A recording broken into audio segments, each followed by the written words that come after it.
Selamat siang saudara-saudara yang dikasihi oleh Tuhan Yesus Kristus. Saya sungguh berterima kasih berbakti bersama-sama dengan Bapak Ibu Saudara sekalian. 제가 이렇게 인사하면 어느 나라 말 같습니까?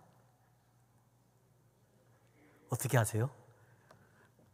우리가 보니까 광주응안교회가 인도네시아 랜섬 단기 선교를 다녀왔다는 소리를 들었습니다. 아마 그래서 아시는 것 같아요. 그래서 슬라마 시앙 그런 어떤 오후 인사고요. 이렇게 좋은 시간에 광주응안교회에서 성도님들과 함께 예배드리게 돼서 진심으로 감사하다 하는 그런 인사였습니다. 그래서 다시 한 번 더 우리 광주응안교회가 또 선교사들을 돕는 또 약정하는 것, 또 선교사들을 위해서 기도하는 시간들을 갖게 된 것에 대해서 진심으로 뜨리마까시 합니다. 뜨리마까시는 무슨 말 같습니까? 잘 아신다니까요. 아니, 광주 응안교회 우리 성도님들은 다 인도네시아 선교사로 가셔도 충분히 될 것 같습니다. 뜨리마까시 제가 가르쳐 드리지도 않았는데 다 하고 계시잖아요. 감사합니다라는 뜻이거든요. 뜨리마라는 뜻은 받았다는 뜻이고요. 까시는 사랑입니다.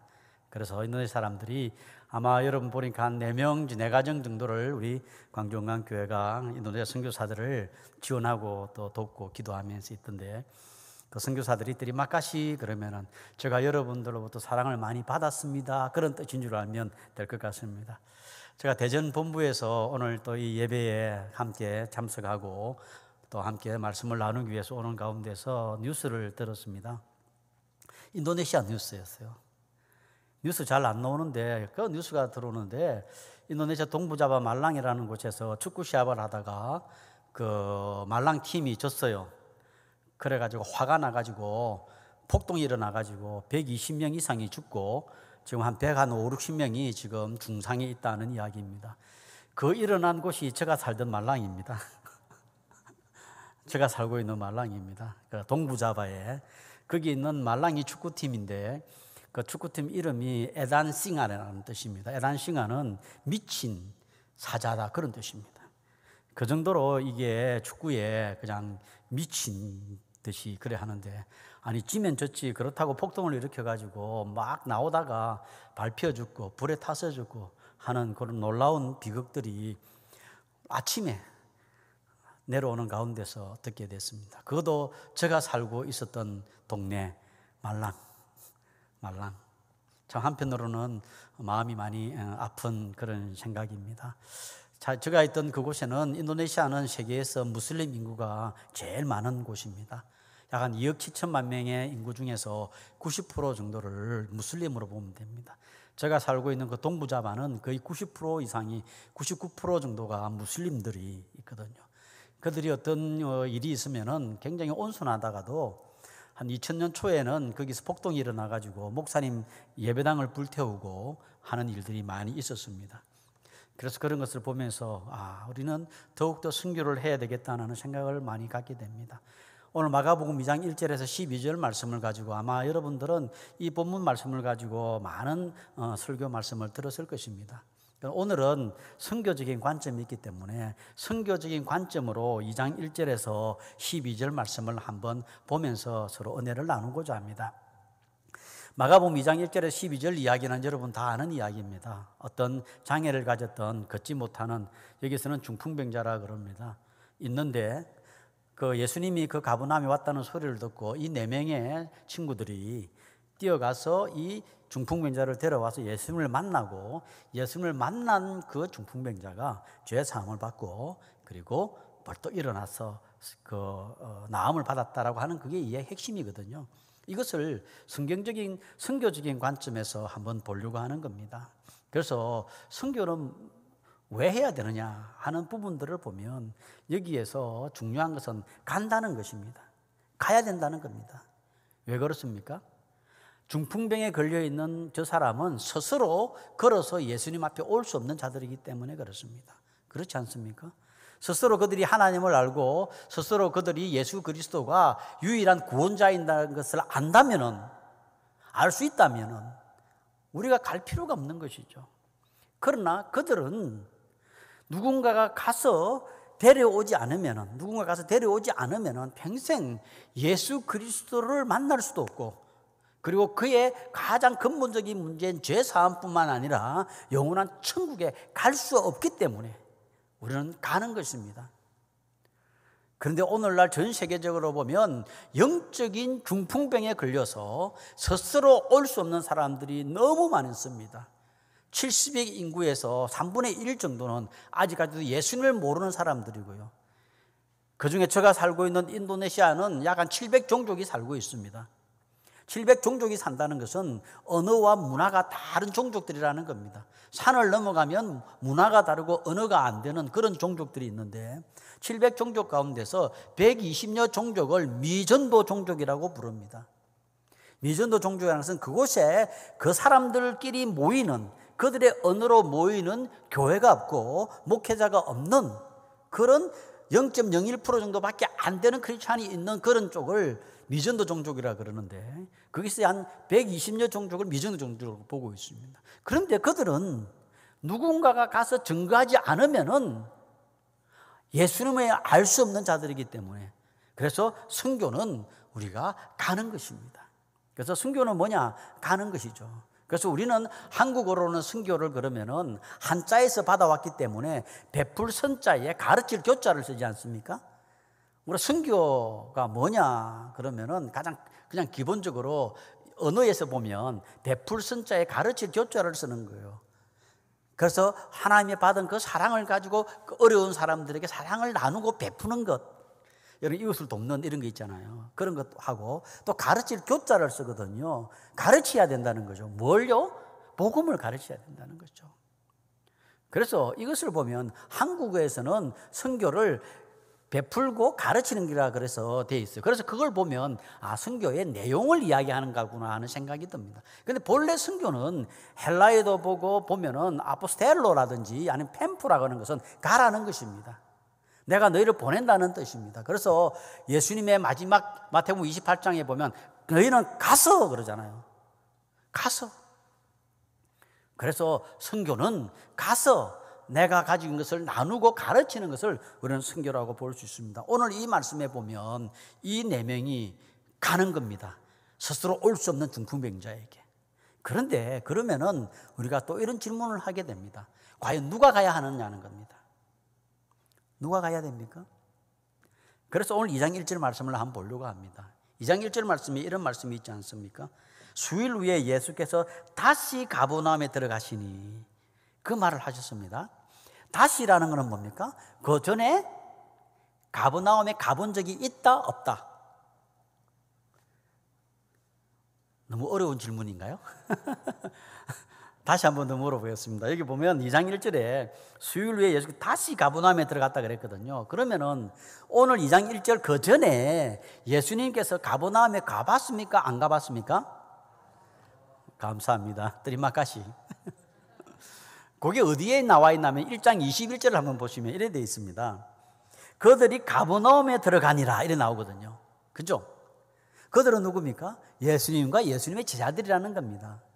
그런데 예수님하고 예수님의 제자들이 가버나움에 갔는데 2장 1절이기 때문에 아마 초창기 같아요. 마가복음 초창기에 가버나움에 들어갔는데 거기 들어갔었을 때에 예수님께서 한 일이 있는 거예요. 거기 보니까 안식일에 회당에 들어갔는데 그 나라의 전통에, 유대인 전통에 그러지 않습니까? 회당이 남자 10명 이상이 있으면 회당을 해가지고 이제 율법을 배우는 그런 유대인의 방식이거든요. 그래서 누구든지 30岁 이상 돼가지고 하면은 가서 두루마리를 패고 그 말씀을 이제 해석하는 그런 이제 시간이 있는 것 같아요. 그런데 이 예수님이 전공이 뭐였어요? 목수였잖아요. 그죠? 이 목수였는데 이 예수님이 그 강단에 올라가 가지고 두루마리를 착 펴시고 난 다음에 그 말씀을 풀어주는 거예요. 해석을 하는데 여기 보니까 깜짝 놀랐다 그랬어요. 무 사람들이 그의 교훈에 놀라니 그가 가르치는 것이 권위 있는 자 같고, 그 당시에 율법을 해석했던 서기관들이라든지 율법학자들도 늘 안식일이 되면 일주일에 한 번씩 말씀을 푸는데, 아니 저 시골에서 목수하던 갈릴리에 있던 이 나사렛에 있는 이 목수가 와가지고 서기관도 아니고 율법학자도 아닌데 강단에 올라가가지고 성경을 풀어서 해석하는데 완전 달랐다는 겁니다. 권위 있는 말씀이 그냥 확 눈에 보일 정도로 권위 있는 능력이 나타났다는 겁니다. 그런데 여러분, 이 하나님 예수님의 말씀에 능력이 있었다는 것이 그냥 권위가 있었다는 것이 아니고 가만히 보면 그 권위가 증명이 됐어요. 어떤 증명이 됐냐면 이렇게 조용하게 이제 율법을 듣고 있는데 갑자기 저 뒤에서 어떤 사람이 이랬죠. 나사렛 예수여, 우리가 당신과 무슨 상관이 있나이까? 우리를 멸하러 왔나이까? 그러면서 귀신 들린 게 발작을 하게 되는 것이에요. 저는 생각해 볼 때에 이 귀신 들려 있는 사람이 그날만 귀신이 들려 있었을까? 저는 그렇게 이해가 안 돼요. 평상시에도 그냥 안식일만 되면 늘 거기 와서 앉았던 것 같아요. 그러나 일반적인 서기관이나 율법학자들이 말씀을 강론했었을 때는 영적인 권위가 안 나타났던 것입니다. 그 여기에서 말씀하는 것처럼 예수님의 권위 있는 말씀이 나오니까 그 귀신이 꼼짝을 못하게 되는 것이죠. 그러면 자기의 정체를 나타내는 겁니다. 그 예수님께서 잠잠하고 그 사람에게 나오너라. 그게 있는 사람들이 깜짝 놀랐습니다. 와, 저분이 우리가 기다리던 메시아 아닌가? 악한 영들, 귀신도 제어할 수 있는 영적인 권위가 있는 분이시다. 이런 가운데서 저는 믿기로 이 4명도 중풍병자를 데리러 갔던 이 4명도 그 자리에 있었다고 저는 그렇게 생각합니다. 자기들이 기다렸던 메시아, 야, 저분. 그런데 그것으로만 끝나는 게 아니라 조금 있으니까 많은 환자들이 몰려옵니다. 환자들이 몰려오는데 예수님께서 그들을 다 낫게 해주는 겁니다. 그런데 그 많은 환자들 가운데서 1장 41절에 보면 한센병 환자를 예수님이 보게 됩니다. 저는 이 한센병 환자를 만난 예수님의 이 모습을 보면서 너무 많은 감동을 받았어요. 예를 보면 이런 것이죠. 한센병 앓은 환자가 그 당시는 한센병에 있다 그러면은 하나님의 저주를 받았다 그래가지고 돌멩이를 던지고 가까이 못 오게 했잖아요. 제가 어렸을 때 시골에도 그 한센병 한 사람은 자기들끼리 다리 밑에 모여 살았어요. 아침에 가서 밥 얻어가지고 거기서 모여서 가지도 못하고 거기서 모여서 먹고 하는 것을 저는 어렸을 때 봤거든요. 유대인 사회는 더했어요. 하나님이 저주받았다 그래가지고 가까이 할 수도 없었어요. 그런데 많은 사람들이 예수님의 능력을 통해서 그 나음을 입었다는 안전병이도 일어나고 잘 보지 못하는 사람 눈을 뜨고 했다는 소리 들리니까 이 한센병 한 사람이 예수님을 만나고 싶은 마음이 있어요. 그래서 예수님이 있는 거기서 나타나가지고 도와달라 그랬잖아요. 그런데 41절에 보면 이렇게 되어 있습니다. 예수께서 불쌍히 여기사 손을 내밀어 그에게 대시며, 저는 여기에 너무 감동이었어요. 예수님은 하나님이시지 않습니까? 아멘이십니까? 말씀으로 세상을 창조하지 않았습니까? 아멘이시죠? 그러면은 많은 사람들이 그 환자에게 멀리 하려고 그랬을 때에 예수님이 손을 대면은 사람들이 뭐라고 그랬어요? 저도 똑같이 부정한 자가 되었다 그랬을 텐데 예수님께서는 그 사람을 보면서 네 한센병에서 나음을 입을지어다. 그러면은 이 사람 낫겠습니까? 안 낫겠습니까? 낫죠. 말씀의 권위가 있으시니까. 그런데 예수님께서는 그 손이 문드러지고 진물이 나고 있는 그 환자에게 손을 댔다. 손을 내밀어 그에게 대시며 내가 원하니까 그단을 받으라 그랬어요. 그 어떤 누구도 가까이 가서 그냥 말만 할 수도 되는데 만져주시는 그 예수 그리스도, 정말 불쌍히 여기고 고통당하고 있는 백성들에 대해서 그 마음을 가지고 있는 예수 그리스도, 이런 모습을 저는 생각할 때 이 4명은 보았다는 겁니다. 예수님이 누군가를 알았다는 겁니다. 예수님을 진정으로 만난 사람입니다. 누가 여러분 선교할 수 있습니까? 누가 전도할 수 있습니까? 내가 예수 그리스도를 만나지 못했는데 죄악 때문에 죽을 수밖에 없는 난데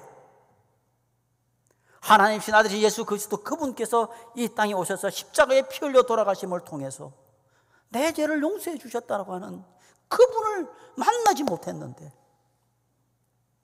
어떻게 다른 사람들에게 가서 예수를 믿으면 죄사함이 있다고, 예수를 믿으면 천국 갈 수 있다고 말할 수 있겠습니까?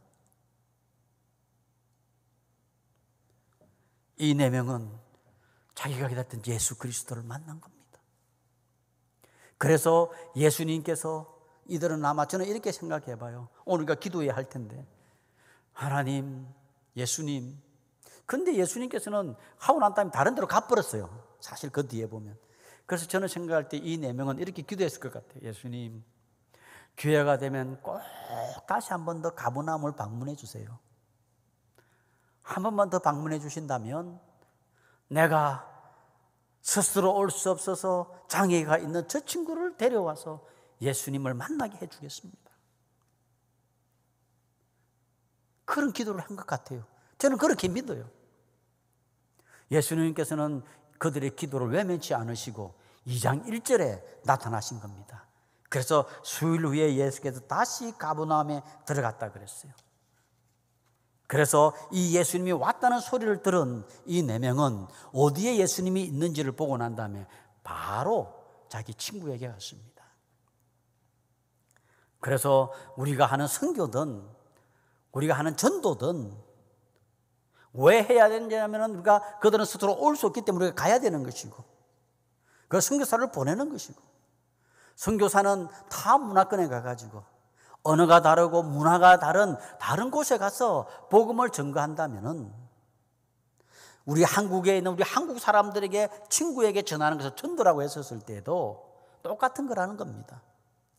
전도를 하든 선교를 하든 제일 중요한 것은 예수 그리스도와의 만남이 있어야 된다는 겁니다. 그래서 예수님을 만난 사람이 선교할 수 있다는 겁니다. 예수를 만난 사람이 전도할 수 있다는 것입니다. 사랑하는 광주 은광교회 성도 여러분, 여러분 진정으로 예수 그리스도를 나의 삶의 주인으로, 나의 메시아로, 나의 구주로 만나셨습니까? 그렇다면 우리는 선교사적인 삶을 살아야 하는 것입니다. 내가 만난 예수 그리스도를 가까운 사람들에게 전하는 것뿐만 아니라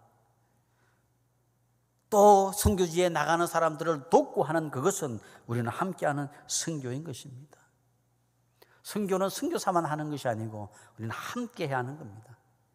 오늘 이 네 명이 스스로 올 수 없는 이 환자를에게 갔던 것처럼 저는 선교본부에서 우리 57개국에 483명의 KPM 선교사들이 선교 사역을 하고 있습니다. KPM 선교사들이 현장에 간다면 이들을 위해서 여러분 오늘 기도해 주시고 헌금해 주시는 그 교회를 통해서 선교사와 교회와 그리고 이 선교사를 훈련하고 또 잘 관리하고 하는 본부와 또 하나는 지금까지는 선교사, 교회, 본부 이렇게 삼각관계를 이야기했는데 앞으로는 삼각관 하나가 더 있어야 됩니다. 그게 뭐냐면은 현지 교회라는 겁니다. 현지 지도자라는 겁니다. 선교사들이 가가지고 현장에서 혼자 다 할 수 없습니다. 그래서 현장에 있는 젊은 사람, 차세대인 사람들을 잘 훈련시켜서 함께 동력할 수 있는 지도자로 훈련시켜내야 됩니다. 그래서 선교사와 교회와 본부와 현장에 있는 사람들과 하나가 됐을 때에 네 명이 하나가 되어서 스스로 올 수 없는 그곳에 있는 선교사, 그곳에 있는 사람들을 데려와서 예수님을 만나게 해줘야 하는 것이 우리들의 사명인 것입니다. 근데 여러분, 여기 알다시피 네 명이 열심히 가가지고 데려왔는데 그들 앞에 그냥 예수님이 바로 만나 주었나요? 그게 아니잖아요. 사람들이 너무 많아. 혼자 들어가서도 들을 수 없는 그런 상황이었는데 이 네 명은 사람들이 너무 많구나, 우리 집에 가자, 그렇게 하지 않았어요. 저 같았으면 야 친구야 미안하다, 이것 봐라, 네 데려와가지고 예수님 만나게 해주는 사람이 너무 많아가지고 안 되는구나. 다음에 하자. 그러면서 돌아갔을 것 같아요. 그럼 아마 그 중풍병에 걸려있던 친구도 아마 그렇게 이야기했을 거예요. 아니야 친구야, 고마워. 응? 고맙다고. 다음에 또 기회가 있으면 있겠지. 지금까지 해준 것만 해도 고마워. 그러면서 갔더라면 아마 이 성경이 기록되지 못했을 것이에요. 그러나 이 4명은 포기하지 않았습니다. 포기하지 않았습니다. 아무리 사람이 많고 그 집에 꽉 들어서 있더라도 포기하지 않고 그 지붕을 뚫고, 유대인의 그 건축 양식은 다르지 않습니까? 옥상처럼 되어 있기 때문에 올라가서 그것을 뚫어가지고 그 상을 달에 내렸다는 겁니다. 그래서 어떤 장애가 있더라도 포기하지 않았다는 것을 이야기합니다. 우리가 선교를 한든 전도를 할 때에 그냥 모든 게 잘 되는 건 아닙니다. 사람들의 방해가 있습니다. 미워합니다. 그리고 핍박합니다. 그리고 조롱합니다. 선교지에 가면 그렇습니다. 그렇고요, 요사이는 선교사들을 와서 우리 애를 도와달라고 하는 나라들이 거의 없습니다. 우리 이승민 선교사님 인도 갈 텐데요, 기도 제목이 많이 있을, 그 중에 아마 비자 문제를 많이 걱정할 거예요. 과연 내가 거기 들어가는 데에 정부에서 비자를 줄 것인가 안 줄 것인가. 그래서 선교사들은요, 비자를 못 받아가지고요 지금도 못 들어가고 있는 사람들이 있습니다. 저는 인도네시아 들어가는 데에 비자가 잘 안 나와가지고요 거의 6개월에 한 번씩 싱가포르를 10번 넘게 왔다 갔다 했을 거예요. 중국은 지금 쫓아냅니다. 못 오게 하잖아요. 모든 것을 다 감시합니다. 무슬림권에 있는 사람들은 어떻습니까? 목사라는 것도 갈 수가 없는 그런 부분들이 있습니다. 핍박이 있고, 또한 지금도 테러가 있고, 수많은 선교사들이 어려움을 당하고 있습니다.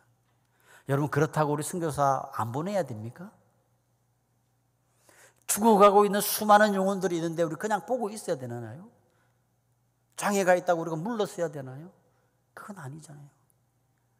아무리 어렵고 두려움이 있어도 헤쳐나가야 되는 겁니다. 그래서 선교사들끼리 하는 농담이 있습니다. 그게 뭐냐면은 이런 이야기예요. 선교사들의 삶이 얼마나 힘드냐 하는 이야기를 이렇게 합니다. 어느 날 하루는 이제 선교사가 온 지가 한 2, 3년 됐는데도 언어도 잘 안 되고 아이들은 좀 늦게 와가지고 학교 적응도 안 되고 너무 괴롭고, 집에서 들려오는 소리는 아버지가 지금 암에 걸려가지고 오늘날 한다 그러는데 갈 수도 없고 너무 힘들어가지고 이제 쭉 거리를 걷고 있는데 저기 보니까 이 코끼리 쇼를 하는 거예요. 여러분 동남아시아 이런 데 가보면 코끼리 쇼 하거든요. 그래 이제 그 조련사가 코끼리 해가지고 탁 치면 앞으로 탁 들기도 하고, 이거 보셨는지 모르겠는데, 그러면 뭘 주면 이렇게 탁 코로 탁 받기도 하고, 또 이제 더 이제 그한 거는 사람들 앞으로 나오라 그래요. 줄을 쫙 세워놓고 코끼리가 거기 밟을까 말까 하면서 사람을 막 이렇게 좀 긴장되게 만들면서 그렇게 하는 이제 쇼가 있거든요. 근데 이 조련사가 이렇게 이야기합니다. 여러분들 중에 이 코끼리에게 눈물을 흘리게 할 수 있는 사람이 있다면은 내가 그 사람에게 돈 100불을 드리겠습니다. 이러는 거예요.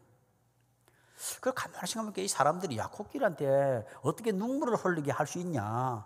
그래 많은 사람들이 이게 안 될 거라 그러는데 이 선교사가 저거 한번 해보겠습니다. 이런 거예요. 그래서 조련사가 이리 와봐라고. 그래가지고 한번 해보라 그랬어요. 한번 트라이 해봐라 그러니까 딱 가가지고 있잖아요. 그 선교사가 코끼리 귀에다가 대고, 코끼리야, 난 너무 힘들어.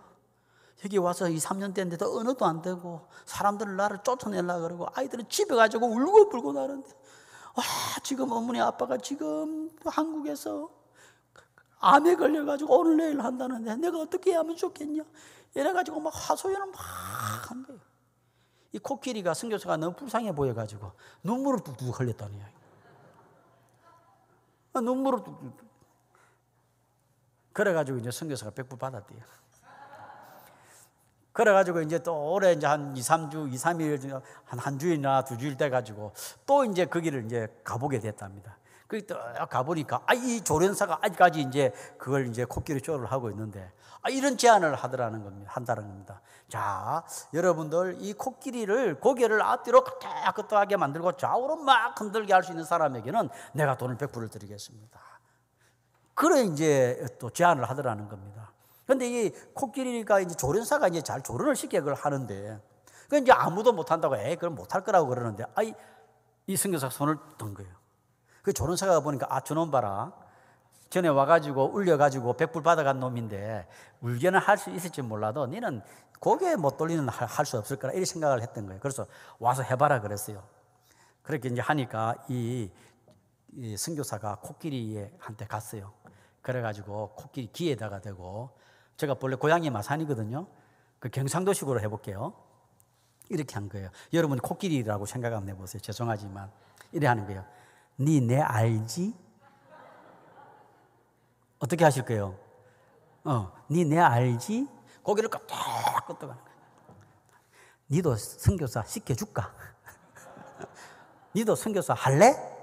이러니까 이 코끼리가 막 고개를 흔들면서 죽어도 선교사 못 하겠더래. 그래가 또 백불 받았대요. 그냥 이거는 우리가 웃으려고. 선교사들끼리 스트레스 막 받고 하면은 서로 이제 하소연하면서 웃기려고 하는 이야기입니다. 그래도 아무리 힘들고 어려워도 우리는 포기할 수 없는 겁니다. 제가 사실 지난주에 베트남, 캄보디아 선교사들 모임이 있어가지고 제가 갔다 왔어요. 그 갔다 오는 어제 밤 비행기에, 금요일 날 밤이 토요일 아침에 도착한데, 그 안에 어떤 베트남 항공에 기사가 난 기사가 있었어요. 그 기사가 뭐냐면은 이런 내용입니다. 베트남의 그 여자 변호사가 에베레스트 산을 정복했다는 겁니다. 이 베트남이 여러분, 여름도 없는데, 겨울도 없는데, 이 여자 변호사가 에베레스트 산을 정복했다니까요. 이 베트남 여성 최초래요. 8,848m. 그래서 이제 그 인터뷰에서 당신은 어떻게 그렇게 하게 됐느냐고. 그러니까 자기는 어렸을 때 한번 도전해보고 싶은 생각이 있어가지고 한번 에베레스트 저 산을 한번 정복해보겠다, 이런 마음을 가졌대요. 대단하죠, 여자분이. 그리고 베트남에 눈도 보지 못한 사람이. 그러면서 자기는 에베레스트에 정복하기 위해 가지고 세계에서 대륙들마다 제일 높은 대륙 6개를 정복했다 합니다. 훈련을 하고 등반 기술을 배우고 이래가지고 정복을 했는데, 마지막으로 5월 16일 날, 올해 5월 16일 날 베트남 최초의 여성이 변호사가 에베레스트 8,848m에 베트남 국기를 탁 꽂았다는 거예요. 그래가지고 이제 아니 어떻게 그렇게 할 수 있느냐 꿈을 이야기했죠. 나는 그런 꿈을 가지고 있었다. 어려움이 없었느냐. 그러니까 이제 이야기를 이분이 그렇게 하는 거죠. 말이있어요. 꿈은 끝없이 꾸지만은, 그 꿈을 이루기 위해서는 행동으로 옮겨야 된다. 꿈은 수없이 꾸지만은 그 꿈을 이루려면은 행동을 옮겨야 된다. 저는 사실 이제 그 김대중 선생님의 말 중에 제일 저도 생각하는 게 뭐냐면 행동하는 양심이라는 게 있잖아요. 그죠? 행동하는 양심. 저한테 누가 물어보면 그래요. 선교가 뭐냐면 행동하는 사랑이라 그래요, 저는. 거기서 영향을 받은 건 행동하는 사랑이다. 아무리 양심이 있어도 행동하지 않으면 표가 안 난다는 것이죠. 이제 그런 거죠. 이 꿈을 꾸지만은 실적으로 안 하면은 이루어질 수 없다는 것이죠. 그래서 자기는 꿈을 꾸면서 열심히 준비해가지고 했다는 거예요. 그러면은 거기에 갈 때 두려움이 없었느냐? 그래서 두려움이 없었느냐? 근데 이분이 하는 게 보니까 자기가 에베레스트 산을 정상을 이래 올라가는데 그 주위에 시체가 200구 이상 있다는 겁니다. 무슨 말인지 아시겠죠, 여러분? 에베레스트 정상을 향하여 가려고 하는 사람들이 그까지 가지 못하고 조난을 당하든지 추위에 얼어 죽든지 주위에 시체가 200구 이상이 있다. 그걸 봤을 때에 엄청난 두려움이 밀려오더라는 겁니다. 나도 저렇게 되지 않을까? 나도 저렇게 되지 않을까? 근데 이제 지금은 200구 정도 많은 시체들을 한 군데 모아가지고 이제 위령제를 지내준대요, 네팔 정부에서. 그러니까 아직도 가는 그 길에 시체들이 그대로 있다는 거, 얼어서. 그런데 이 사람이 그런 거예요. 그런 가운데 두려움이 없었느냐고 그랬죠. 그러니까 두려움으로 가득 찬 머리는, 이런 게, 두려움으로 가득 찬 머리는 꿈을 담을 곳이 없습니다. 두려움이 가득 찬 머리에는 꿈을 담을 게 없어요. 그 두려움을 어떻게 해결했느냐? 나는 이것을 이길 수 있다라고 하는 믿음과 함께 해줬던 동료들이 하나가 팀이 되어서 그것을 이루어 있을 수 있었다 그랬었어요. 저는 이게 어젯밤에 그 비행기 안에서 그 사람이 쓴 그걸 보면서 그렇구나. 이 사람들은 에베레스트 정상을 한번 가는 것을 위해서 그 뒤에 200명 뿐이겠습니까? 수많은 사람들이 도전했어요. 어차피 올라가면 내려와야 되는데 그것을 의미를 두고 목적을 두고 가는 사람들. 그러나 우리는 그 정상에 같은 내려오는 것이 한 사람의 영혼을 예수 그리스도를 만나게 해가지고 구원시키는 일에 한다는 것에 대해서는 엄청난 놀라운 의미가 있는 일 아니겠습니까? 그래서 했을 때 이 4명은 이 도전 앞에, 이 두려움 앞에서 물러서지 않았어요. 그래서 저는 어떻게 해서 이 4명이 그런 상황 가운데서 저 같았으면 갔을 거라 그랬는데 이길 수 있었을까? 2가지의 힘이 있다고 봅니다. 첫째는 하나는 믿음이라고 하는 겁니다. 아마 이 에베레스트에 올라갔던 그 여성 변호사도 그랬어요. 자기에 대한 믿음. 그러나 우리의 믿음은 자신에 대한 믿음이 아니고요, 하나님에 대한 믿음입니다. 이 4명이 내가 만난 예수 그리스도 그분은 누구든지 어떤 문제가 있든지 간 어떤 죄악이든지 그분과 만나기만 하면 죄 용서함 받는 것뿐만 아니라 모든 문제를 해결해 줄 수 있는 하나님이시라고 하는 믿음이 있다. 우리가 선교하고 우리가 전도할 때도 하나님께서 하실 수 있다는 믿음이 없으면 어떻게 할 수 있겠습니까? 예수 그리스도가 죽어가는 영혼에게 죄를 용서해 줄 수 있는 능력이 있다는 것을 믿지 못한다면 우리가 어떻게 담대하게 증거할 수 있겠습니까? 그래서 이 사람들은 하나님에 대한, 예수 그리스도에 대한 믿음이 있었어요. 그래서 5절에 이렇게 예수님께서 말씀하십니다. 예수께서 그들의 믿음을 보시고, 그들의 믿음을, 하나님은 하실 수 있다. 어떤 자도 예수 그리스도만 만나기만 하면 변화될 수 있다. 인생에 방황하고 다니는 그 사람들이 예수 그리스도만 만나면은 그 방황은 끝이 난다 라고 하는 믿음과, 또 하나는 저는 생각할 때 사랑이라고 봅니다. 그냥 내버려 두면은 영원히 중풍병에 걸려서 걸을 수 없는 것이지만은 이 4명의 마음에는 그 친구를 향한 사랑이 있었기에 그를 데리고 예수님께 왔다고 저는 그렇게 믿습니다. 그래서 믿음과 이 사랑이 결국은 이 어려움을, 장애를 극복해낼 수 있었다는 겁니다. 사랑하는 성도 여러분, 그럼 오늘날 우리들 앞에 있는 많은 장애들이 있고 힘든 일이 있을 때, 이겨나갈 때에 믿음과 사랑을 어떻게 표현해낼 수 있겠습니까? 그래서 선교에 있어서 이런 장애들을 이겨나갈 수 있는 그 믿음은 무엇으로 표현되냐면은 기도로 표현되는 겁니다. 기도는 뭡니까? 비록 내가 그 현장에 없지만은 내가 여기서 기도하면 하나님께서 우리의 기도를 들으시고 그곳에서 역사하신다라고 하는 믿음 아니겠습니까? 그래서 우리는 이렇게 모여서 기도할 때에 하나님의 놀라운 기적을 기대하면서 우리는 기도하는 겁니다. 코로나 때문에 KPM뿐만 아니라 전 세계 선교가 굉장히 어려웠습니다. 특별히 우리 미얀마에 있는 우리 선교사님 중에 코로나에 걸렸고 또 쿠데타가 터져가지고 이러지도 못하고 굉장히 어려운 상황이 있었습니다.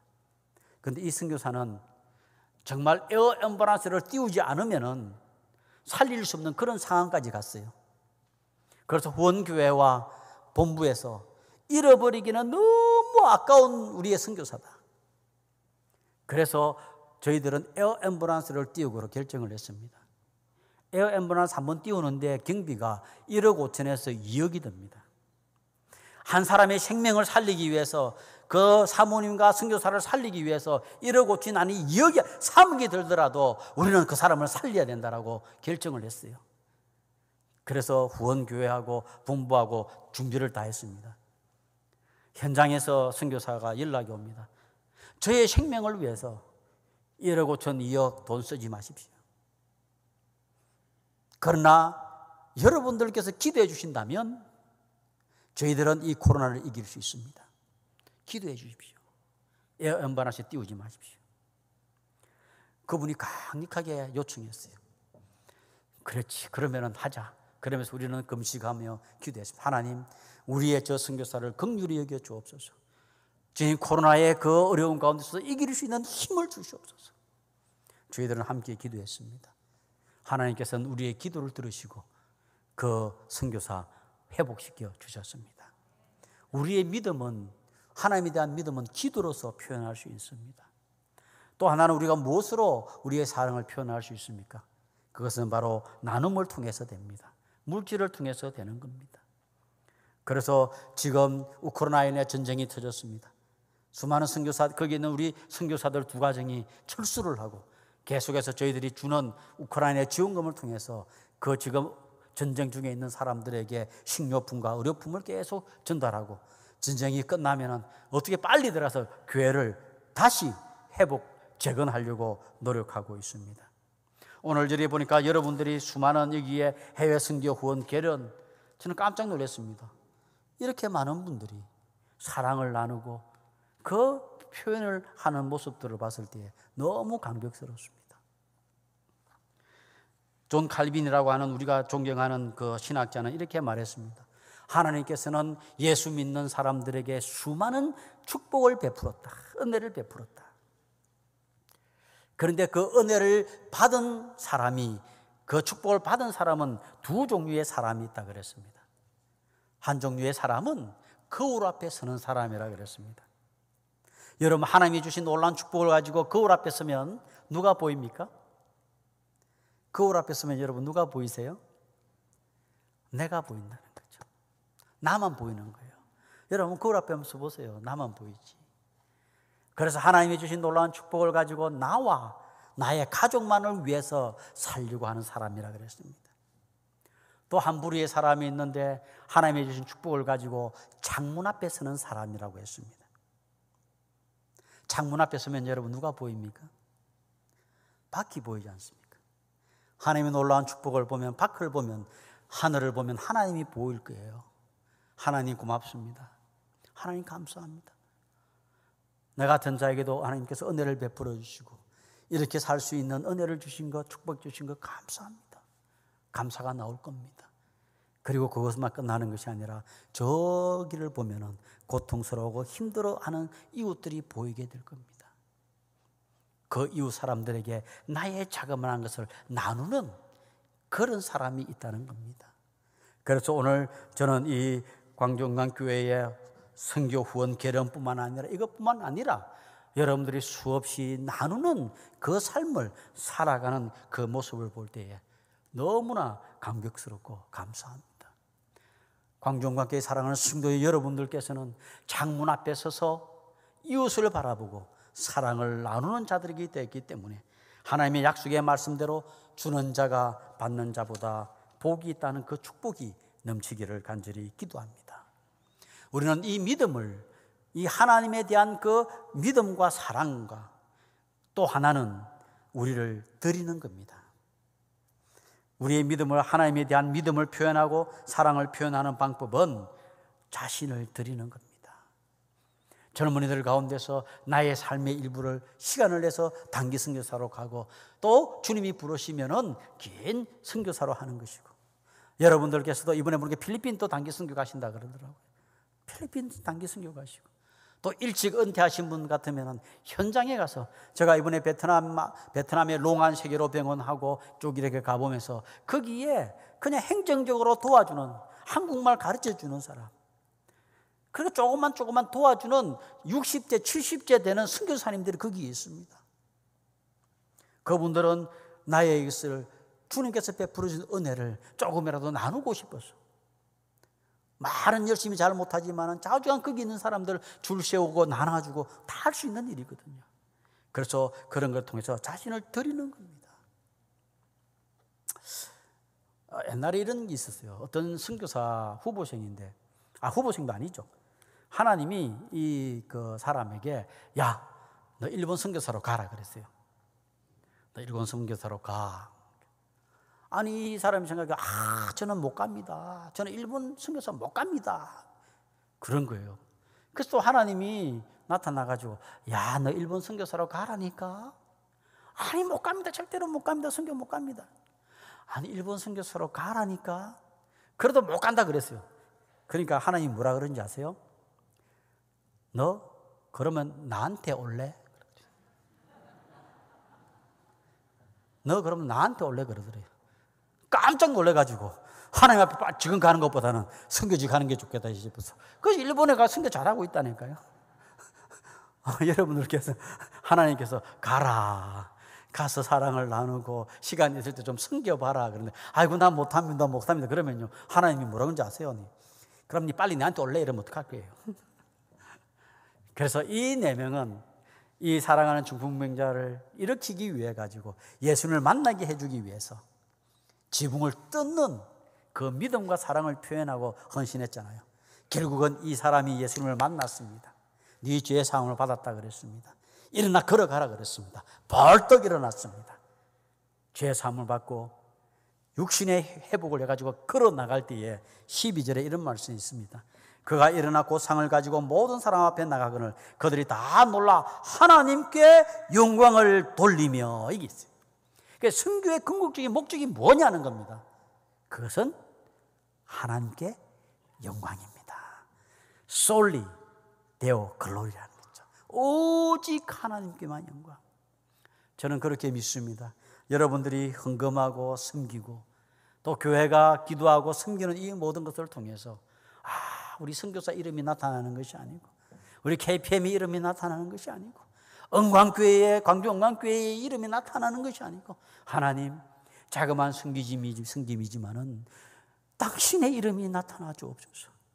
하나님이 능력이 있으시고 하나님이 진짜로 하나님이시며 구원자이신 것을 전 세계에 알게 해주시고 수많은 족속과 우리가 보내는 그들이 계시록 7장 9절에서 있는 것처럼 이루 말할 수 없는 사람들이 흰옷을 입고 어린 양을 찬양하는 그 꿈을 가지고 우리는 함께 선교에 동력하는 자가 되게 해 주시옵소서. 이런 비전을 가지고 함께 선교해 주시는 모든 광정광의 성도님 여러분들에게 진심으로 감사드리며 또 축복합니다. 기도하겠습니다.